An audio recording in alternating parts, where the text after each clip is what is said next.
Letter VI. Of Station Life in New Zealand, by Lady Mary Anne Barker. This recording is in the public domain. Letter VI. Society, Houses and Servants. Christchurch, January 1866. I am beginning to get tired of Christchurch already, but the truth is, I am not in a fair position to judge of it as a place of residence, for, living temporarily as we do, in a sort of boarding house, I miss the usual duties and occupations of home, and the town itself has no place of public amusement except a little theatre, to which it is much too hot to go. The last 2 weeks have been the gay ones of the whole year. The races have been going on for 3 days, and there have been a few balls, but as a general rule the society may be said to be extremely stagnant. No dinner parties are ever given. I imagine on account of the smallness of the houses and the inefficiency of the servants. But every now and then there is an assembly ball arranged, in the same way, I believe, as at watering places in England, only, of course, on a much smaller scale. I have been at 2 or 3 of these, and noticed at each a most undue preponderance of black coats. Nearly all the ladies were married. There were very few young girls, and it would be a great improvement to the Christchurch parties if some of the pretty and partnerless groups of a London ballroom, in all their freshness of toilette, could be transferred to them.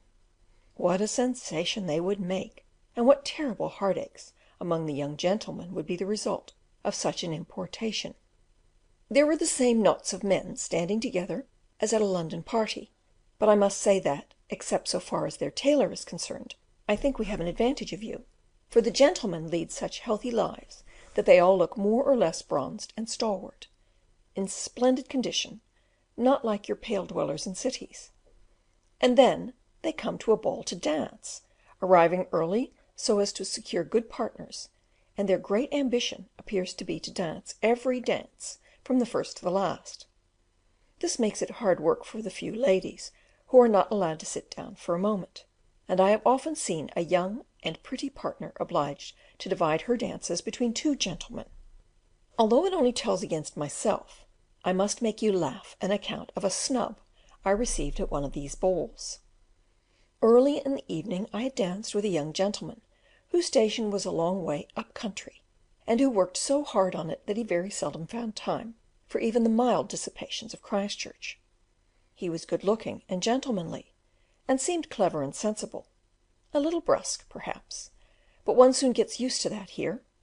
During our quadrille he confided to me that he hardly knew any ladies in the room, and that his prospects of getting any dancing were in consequence very blank. I did all I could to find partners for him, introducing him to every lady whom I knew, but it was in vain. They would have been delighted to dance with him, but their cards were filled. At the end of the evening, when I was feeling thoroughly done up, and could hardly stand up for fatigue, my poor friend came up and begged for another dance. I assured him I could scarcely stand, but when he said in a larmoyant voice, "I have only danced once this evening, that quadrille with you," my heart softened, and I thought I would make a great effort and try to get through 1 or more set of lancers.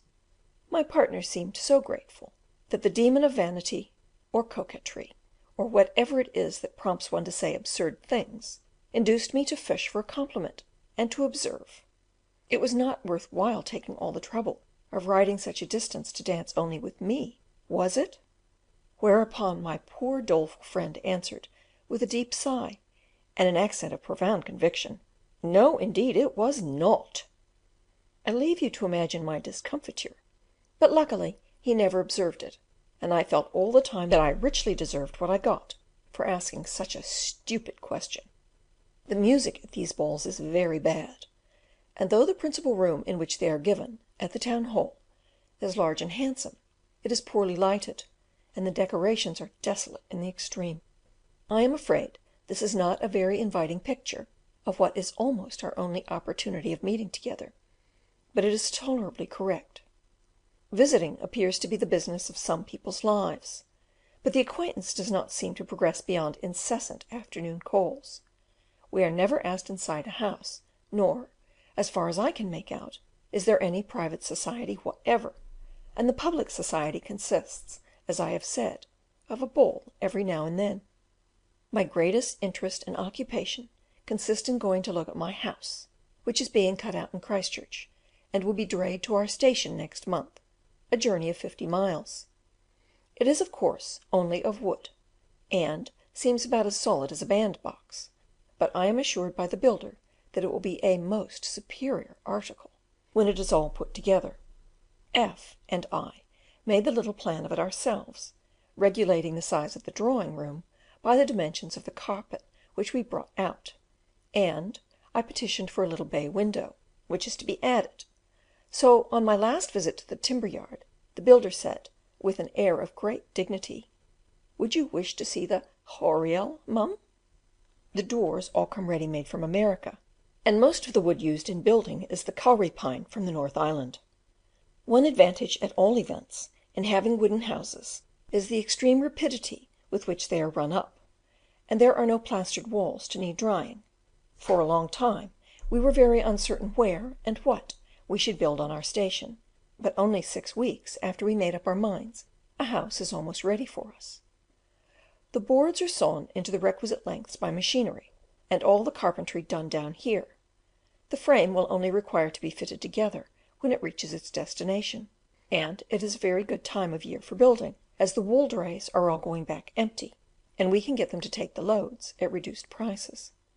But even with this help, it is enormously expensive to move a small house 50 miles, the last 15 over bad roads. It is collar work for the poor horses all the way, Christchurch being only 9 feet above the sea level, while our future home in the Malvern Hills is 1200.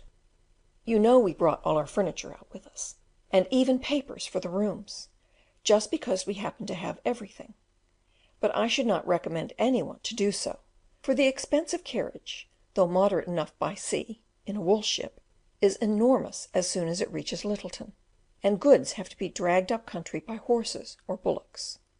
There are very good shops, where you can buy everything, and besides these there are constant sales by auction where, I am told, furniture fetches a price sometimes under its English value. House rent about Christchurch is very high. We looked at some small houses in and about the suburbs of the town, when we were undecided about our plans, and were offered the most inconvenient little dwellings, with rooms which were scarcely bigger than cupboards, for £200 a year.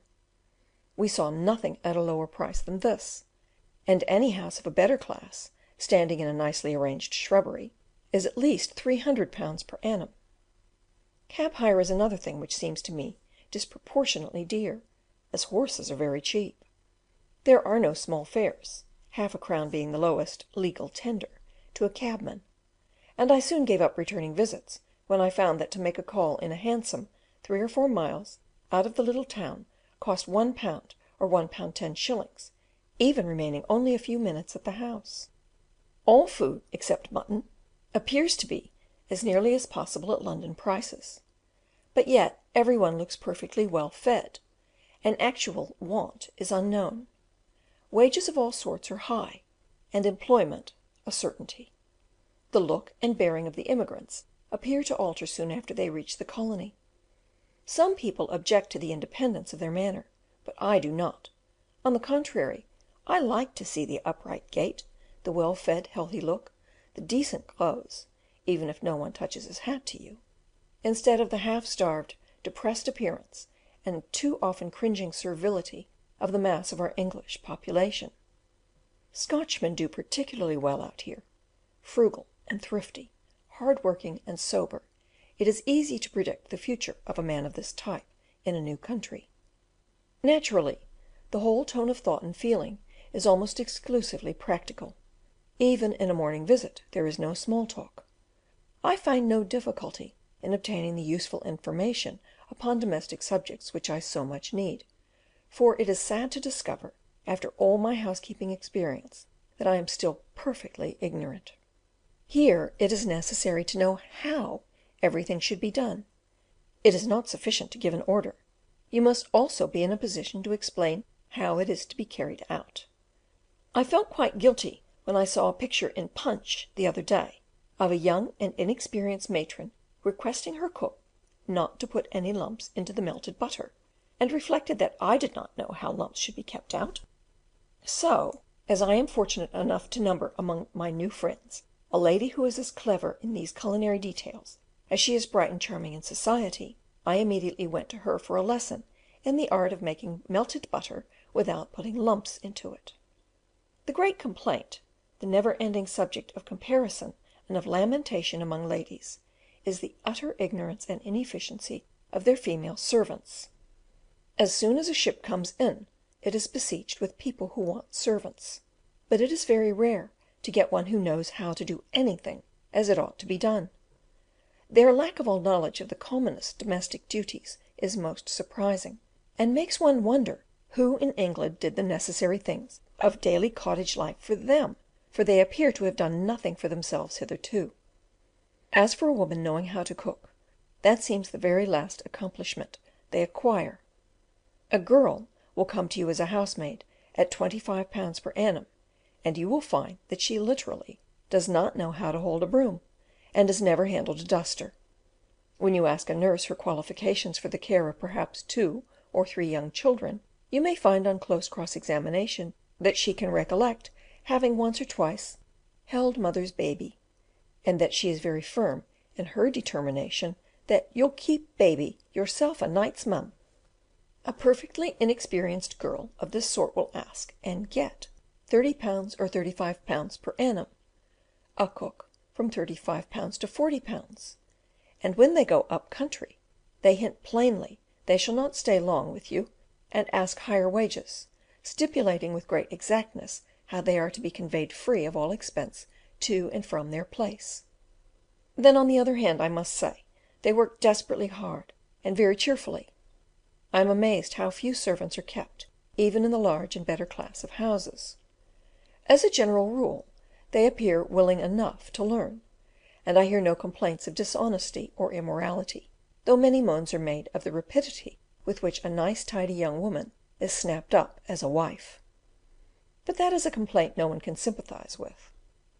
On most stations a married couple is kept, the man either to act as a shepherd, or to work in the garden and look after the cows, and the woman is supposed to attend to the indoor comforts of the wretched bachelor master, but she generally requires to be taught how to bake a loaf of bread and boil a potato, as well as how to cook mutton in the simplest form.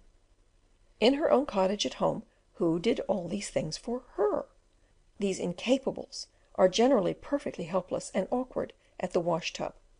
No one seems to expect servants to know their business, and it is very fortunate if they show any capability of learning. I must end my long letter by telling you a little story of my own personal experience in the odd ways of these girls. The housemaid at the boarding house where we have stayed since we left Heathstock is a fat, sonsy, good-natured girl, perfectly ignorant and stupid, but she has not been long in the colony, and seems willing to learn. She came to me the other day, and without the least circumlocution or hesitation, asked me if I would lend her my riding habit as a pattern to give the tailor, adding that she wanted my best and newest. As soon as I could speak for amazement, I naturally asked why. She said she had been given a riding horse, that she had loaned a saddle, and bought a hat, so now she had nothing on her mind except the habit, and further added that she intended to leave her situation the day before the races, and that it was her fixed intent to appear on horseback each day and all day long at these said races. I inquired if she knew how to ride. No, she had never mounted any animal in her life. I suggested that she had better take some lessons before her appearance in public, but she said her mistress did not like to spare her to practice, and she stuck steadily to her point of wanting my habit as a pattern. I could not lend it to her, fortunately, for it had been sent up to the station with my saddle, etc. So had she been killed, as I thought not at all unlikely, at least my conscience would not have reproached me for aiding and abetting her equestrian freak. I inquired from everyone who went to the races if they saw or heard of any accident to a woman on horseback, and I most anxiously watched the newspapers to see if they contained any notice of the sort. But as there has been no mention of any catastrophe, I suppose she has escaped safely. Her horse must have been quieter and better broken than they generally are. F says it probably was a very old station screw. I trust so for her sake. Letter 7.